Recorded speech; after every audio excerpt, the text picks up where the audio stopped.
ഞാനും എന്റെ അച്ഛനും ഒക്കെ ഇന്ന് നിവർന്ന് നിന്നിട്ടേ ഉള്ളൂ. അതുകൊണ്ടാണല്ലോ നിനക്കും നിന്റെ അച്ഛനും ഒക്കെ പിന്നീന്ന് കുത്തി വീഴ്ത്താൻ കഴിയുന്നത്. ഞാൻ നിന്നെ തൊട്ടില്ലല്ലോടി. തൊടാതെ തന്നെ നീ പേടിച്ചു.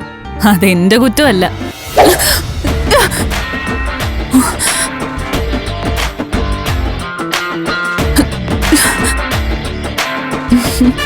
ജയപാലന്റെ മോൾക്ക് അരവിന്ദന്റെ മോൾ കാവേരിയുടെ ഒരു കൈസഹായം വേണോ? നിന്നെ ഞാൻ തൊടാതെ നീ എന്തിനടി പേടിച്ചത്? അതെന്റെ കുറ്റാണോ? വാളിന്റെയോ വാഹനത്തിന്റെയോ ഒക്കെ പിന്തുണ വേണം നിനക്കൊക്കെ കരുത്ത് കാണിക്കാൻ.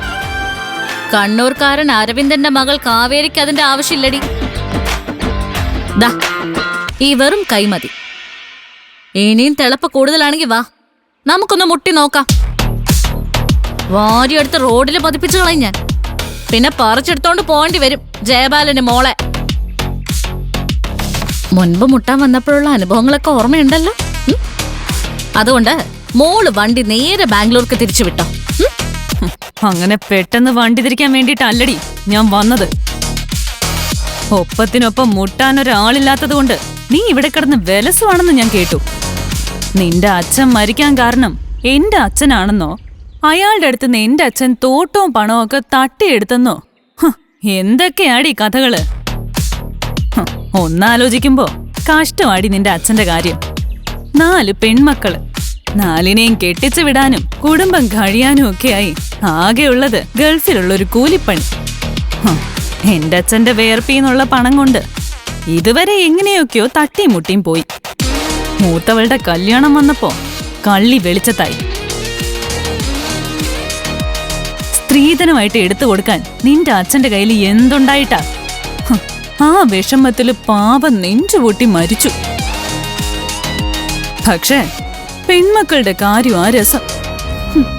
അച്ഛൻ മരിച്ചു, വരുമാനവും നിലച്ചു, ഇരുന്നുണ്ണാൻ വകുപ്പില്ല. ചുളിവിൽ എങ്ങനെയെങ്കിലും ചെലവ് നടന്നു പോകണമല്ലോന്ന് കൂലങ്കർഷമായി ചിന്തിക്കുമ്പോഴാ എന്റെ അച്ഛനെ പെടുത്താനുള്ള ഐഡിയ വന്ന് വീഴുന്നത്. അച്ഛന്റെ കയ്യില് ആവശ്യത്തിന് പണം ഉണ്ടല്ലോ. നിന്റെ അച്ഛനെ എന്റെ അച്ഛൻ പറ്റിച്ചെന്ന് പറഞ്ഞു പരത്തി പണം പിടുങ്ങാന്ന് കരുതി അല്ലേടി? ഹെച്ചലില നക്കുന്ന നായ ഉണ്ടല്ലോ, അതിന്റെ ചെറി നക്കുന്നതിന് തുല്യമാടി നിന്റെ അച്ഛന്റെ കയ്യിൽ നിന്ന് പണം പിടുങ്ങുന്നത്. മറ്റുള്ളവരുടെ കണ്ണീരും ചോരയും വേർപ്പും ഒക്കെ ആടി നിന്റെ അച്ഛന്റെ സ്വത്ത്. നീ ഓടിച്ചോണ്ട് നടക്കുന്ന കാർ മുതല് ഇട്ടിരിക്കുന്ന ചെരുപ്പ് വരെ മറ്റുള്ളവരുടെ അധ്വാനത്തിന്റെ ഫല. കണക്ക് കൃത്യമായിട്ട് പറഞ്ഞാ മൊത്തം ഇവിടെ അഴിച്ചു വെച്ച് ഉടുതുണി മാത്രമായിട്ട് പോണ്ടി വരും നീ. കണക്കും കാര്യങ്ങളൊക്കെ കൃത്യമായിട്ട് എടുത്തോണ്ടിരിക്കുക ഞാൻ. എല്ലാം തികഞ്ഞ് ബോധ്യപ്പെട്ട് കഴിയുമ്പോ ജയപാലന്റെ കൊട്ടാരത്തിലേക്ക് ഒരു വരവുണ്ട് കണക്ക് തീർക്കാൻ. ഉടനെ ഒന്നും നിന്റെ മടങ്ങിപ്പോക്കില്ലാത്തതുകൊണ്ട് നന്നായി.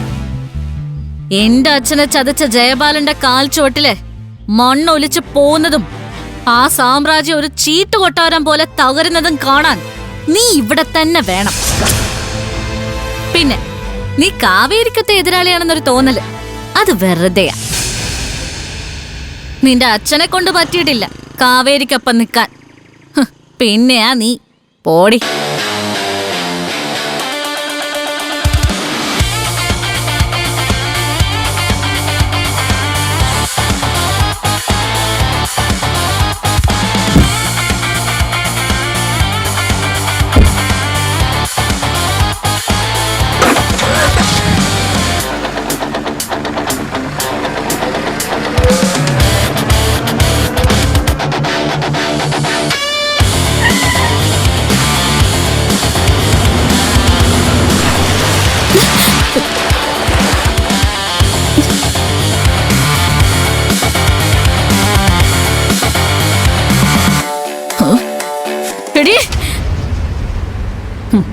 ഒരു തുടക്കത്തിന് ഇത്രയൊക്കെ മതി. നീയൊക്കെ ഇത്രേ ഉള്ളടി രോഹിണിക്ക് മുന്നില്.